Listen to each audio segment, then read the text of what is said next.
Hello, magandang araw po sa inyong lahat. Dun po sa last kong video, itinuro ko po doon kung paano i-convert ito pong 6 wires sa 3 wires. Ano? Ngayon po, ituturo ko naman sa inyo kung paano natin to ikakabit sa was motor. Itong 3 wires na kinonvert natin. Pero ibalik ko lang guys, kung paano natin to ginawa. Itong 3 wires na to, ito nga palang ating timer switch na to ay merong 6 wires. Kasi ang kanya pong gamit na washing machine ay meron po siyang tinatawag na selector switch. Ang selector switch po ay merong drain, meron siyang soap wash na tinatawag, saka normal wash. Yan.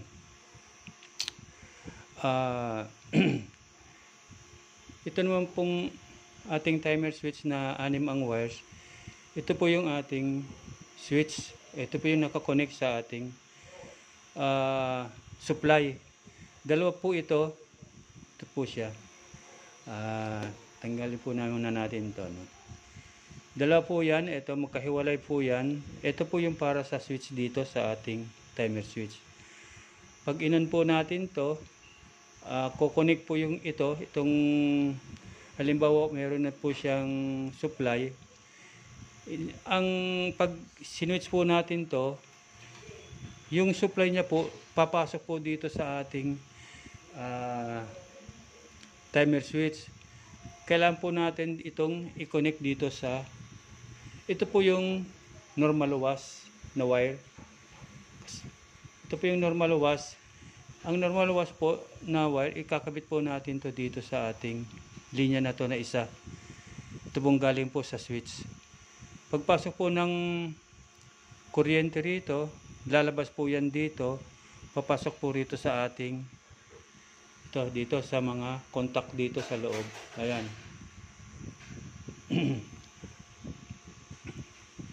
Dalawa po ito, ito po yung normal at tapos ito naman po yung ating tinatawag na soap wash. Dito po, ito po ikabit natin dito sa wire na to na galing sa switch. Okay lang po, wala pong problema. Tatakbo po yung ating forward saka reverse. Kaya lang po, ang kaibahan po nito, ito pong kulay blue na to na normal wash, mas mahaba po yung kanyang oras. Ang pag-ikot po ng pulsator ay mas mahaba po kaysa rito po sa ating soap wash. Ito pong soap wash, meron lang po siyang 7 seconds or 6 seconds na pag-ikot. Ito naman pong blue ay meron pong mga 12 to 14 seconds na pag-ikot ng pulsator. Kaya ang kadalasan po naman kasi sa ganitong timer switch, hindi naman po nila nagagamit itong normal wash, itong soap wash.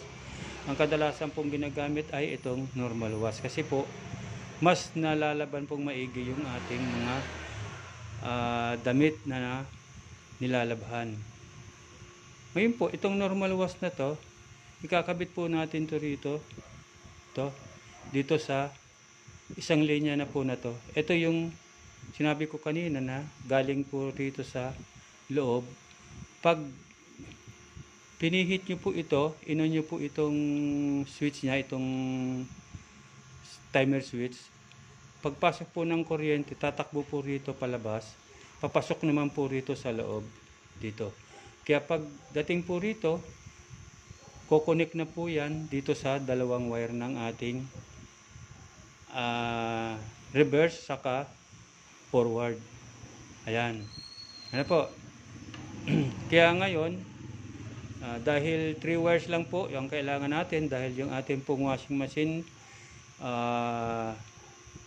halimbawa na gagamitin ay wala pong selector switch. Ilalagay po natin tong normal, ito pong normal was dito po sa wire na to. Pag dudugtungin po natin to, itong dalawa na to, saka ito, yan.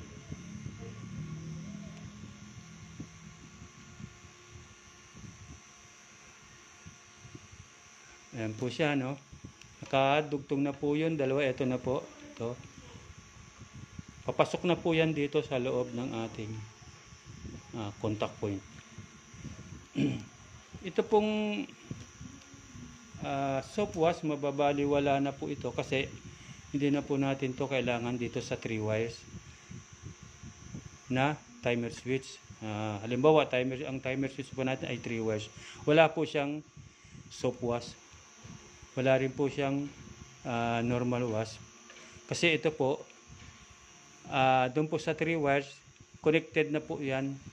Itong dalawa na to, wala po yung putol. Hindi po yan nakakabit dito sa connector. Ito pong galing na to rito, pumasok na po yan dito sa loob nito. Ayan.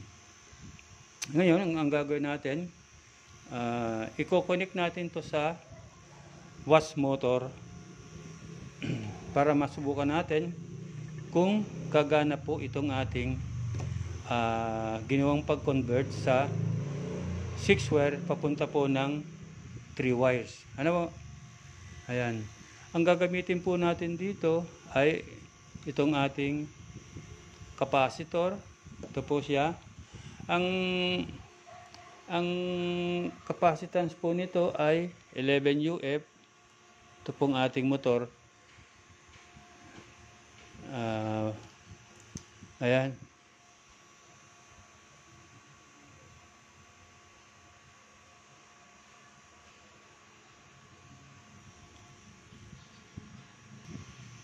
Ang ating pong motor pala na wash motor ay 10 UF lang po yung kanyang gamit. Ang kanyang capacitance o yung kanyang microfarad. Pero okay naman po yan kasi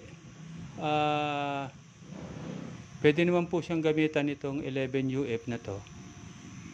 Ano po? Kasi nung sinukat ko po to, wala na po siyang 11 UF. Nasa 9 na lang po siya, kaya pwede natin itong gamitin dito. So, dito po natin siya ikakabit. Then, kailangan po natin nitong ating cords. Ito. Kailangan po natin to dahil ikakabit po natin tong common. Ito pong ating pong motor, ito po yung kanyang common. Itong kulay blue. At ito yung forward saka reverse. So, ang gagawin lang po natin, kakabit po natin itong common na wire dito sa isang linya nito. Ito po yung line 1. Ano po? Kabit po natin siya dito. Itong kanyang common ng ating wash motor. At dito naman po sa ating timer switch, ayan, ito naman po, ito yung magiging common nya. Ikakabit din po natin dito sa isang linya naman po ng ating ating cords. Ayan. Dito po, dito natin ito ikakabit. Lalagay, yan, kabit na po siya, no? Ayan. Ito po yung blue, line 1. Then, ito pong galing na common dito po sa ating timer switch ay nakalagay po sa ating line 2. Ito pong red na tong wire na may black, red black na wire. Nakakabit po yan dito sa ating supply o sa ating cords. Ito po yung isasaksak natin sa outlet para magkaroon po ng supply itong ating motor saka itong ating switch. Ngayon po ilalagay po naman natin dito ito pong dalawang wire ng ating capacitor, kakabit naman po natin dito sa wire. Ito po, mayroong problema naman po to, maski baliktad po, magkabaliktad po yan, wala pong problema. No, kasi po itong capacitor, wala po itong tinatawag na polarity. Kakabit po natin siya dito. Gamit lang po tayo ng connector. Ngayon, ito yung kanyang ito po, gamit po tayo ng connector. Unahin natin itong pula. Ito po yung ating forward. Lagyan natin ng isang linya nitong wire, wire na galing po sa capacitor. At yung kulay yellow po, ito po yung reverse. Ito sa ating wash motor, yan po yung reverse.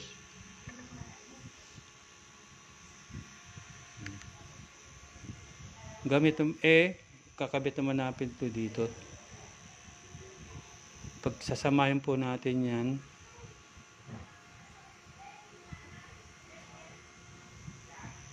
lagay po natin ito isang wire ng ating capacitor dito.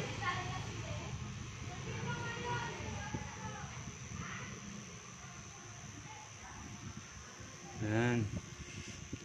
Ayan na po, kalagay na po yung ating wire. Itong ating wire ng ating capacitor dito po sa wire ng ating wash motor. Ito pong dalawa na to. At ito pong kanyang common ng ating wash motor ay nakakabit na po sa ating supply o doon sa cords to. Dito po nakakabit. At ito pong ating common ng ating timer switch ay nakakabit naman po rito sa isang linya ng ating power cords. Dito po sa line 2. Ngayon, ito pong dalawang wire na rin to. Ito po yung forward saka reverse. Ikakabit naman po natin dito rin sa reverse. Ano? Ito po sa reverse. Kabit po natin siya.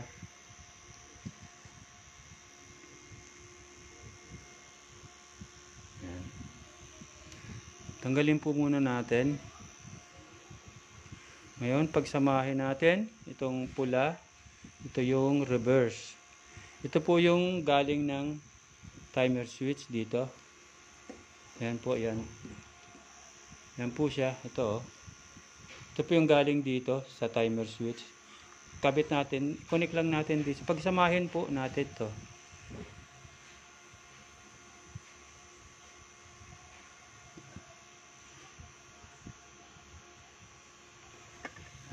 Samahin lang po natin. Tapos ikabit po natin dito sa capacitor. Ayan. Kasama na po sila. At ito namang yellow ay gagawin naman natin. Dito naman natin ilalagay. Kunin lang natin itong kulay yellow na to. Ito rin yung reverse. Pagsamahin po natin silang dalawa. Ito po ay galing din sa ating timer switch. Ito po siya. Ito yung galing sa timer switch. Yan. Ito po siya pagsamahin lang po natin itong dalawang wire na to.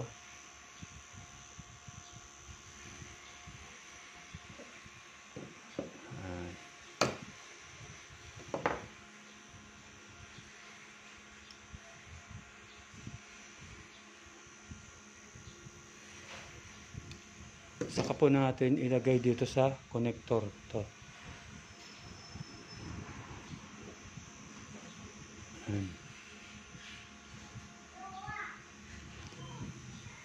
Ayan guys.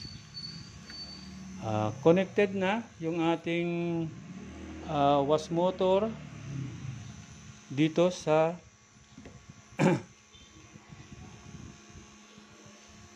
ating timer switch, saka dito sa ating capacitor. Ulitin ko lang yung yung common po ng motor, ito pong kulay blue, connected po yan dito sa isang linya ng ating power supply. Ito po, ito yung ating line 1, no? Then yung ating pong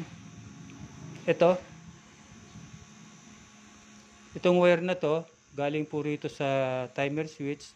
Ito po yung pinaka-common niya or yung kanyang line. Kinabit po natin dito sa linyang ng ating power supply. Itong linya po na line 2. Yan. Ngayon, itong wire naman po, ito po yung forward ng was motor. Kinabit po natin dito sa forward din po, itong kulay pula rin na to, dito sa ating timer switch. Ayan. Tapos, yung isang linya ng ating capacitor ay nakakonect po dito sa ating forward. So, itong yellow naman po, na ito po yung kanyang reverse, connected din po siya dito sa ating timer switch. Connected din po sa isang linya o wire ng ating capacitor. Ayan. Sila po yung magkakasama. Tatlo po sila na magkakasama. At itong dalawa na to ay tig-isa lang po sila ng wire. Magkasama rin po sila ng ating power supply saka itong galing po sa ating timer switch na common or wire. Ano po? Ayan. Okay na po siya. Ano lang po natin kung tama po yung ating connection. Ayan.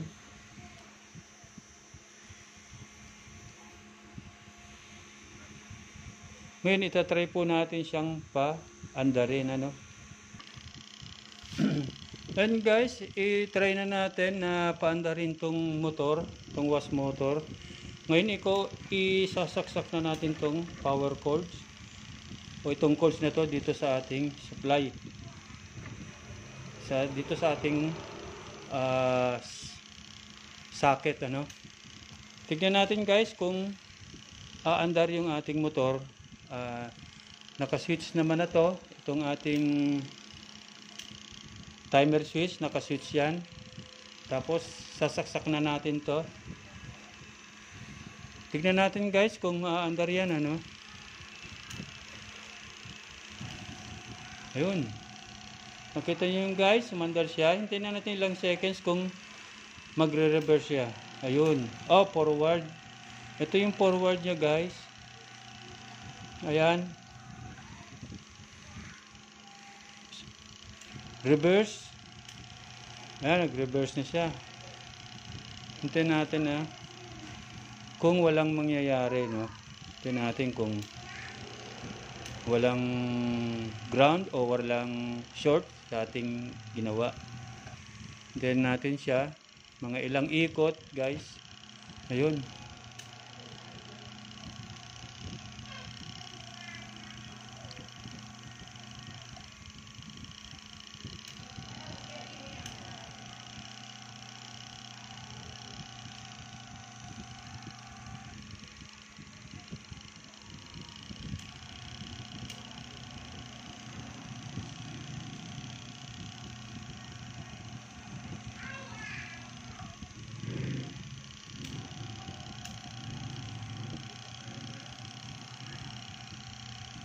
And guys, off na natin. Okay naman yung ating ginawang wirings. Umandar yung ating motor. Gumana naman siya. At gumana rin yung ating ginawang convert. Itong conversion from 6 wire to 3 wires. Ayan. Ayun nga, guys, yun lang ang ko sa inyo. Kung ibalik ko lang uli yung mga sinabi ko, no.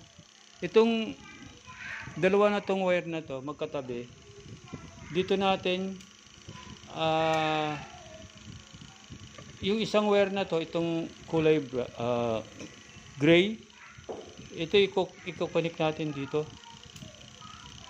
Ito yung common guys ng ating normal wash ng ating timer switch. Yan, connected siya. Tapos yung isang wire na soap wash, sinintabi na natin to, hindi na natin to ginamit kasi wala naman siyang wala na siyang pagkakabitan. Pero pwede rin to guys pagpalitin, itong dalawa na to. Halimbawa itong normal wash na to, tatanggalin natin, dito natin to ikakabit, itong na to, itong galing dito sa na to, sa timer switch, itong wire na to, itong kulay gray. Tapos itong dalawa na to, ito yung ating reverse saka forward. Kinabit natin dito sa ating dito sa reverse at forward din ng ating motor. At nilagyan natin siya ng capacitor. Pinagsama natin yung forward ng timer switch saka itong motor o wash motor, pinagsama natin, nilagyan natin ng linya na galing sa capacitor. Ayan, kinabit natin. Tapos itong reverse, parehas din guys, yung niya, function, kinabitan din natin siya ng wire na galing sa capacitor at pinagsama natin yung dalawang wire ng timer switch saka wash motor. Ito yung reverse, tapos nakakabit siya o nakakonect siya dito sa isang wire ng capacitor. So guys, yan lang yung ating tutorial ngayon. Sana nasundan nyo yung aking tutorial at sana po wag kayong magsawa sa panonood ng aking pong mga video na ina-upload po sa YouTube. At wag nyo rin pong kalimutan na subscribe po ang aking channel o yung aking YouTube channel na ang Eli Lagardes Tutorial Vlog. Then, i-click nyo din po yung notification bell para lagi po kayong updated sa mga video ko pong ina-upload sa YouTube. At kung meron pong tinatawag na sponsor o ads yung ating pong video, huwag nyo pong gawin na i-skip po yung kanyang ads. At comments din po kayo sa aking YouTube, sa aking channel, mag-comments po kayo para malaman ko lang po kung okay po yung aking mga naigigawang tutorials para sa inyo. I-like nyo na rin po at share para po makatulong naman po tayo sa iba nating kababayan na gusto rin pong mag-DIY. Ngayon po, hanggang dito na lamang po ang aking tutorial. Magandang araw po sa ating lahat. Bye-bye muna for the meantime. Bye-bye.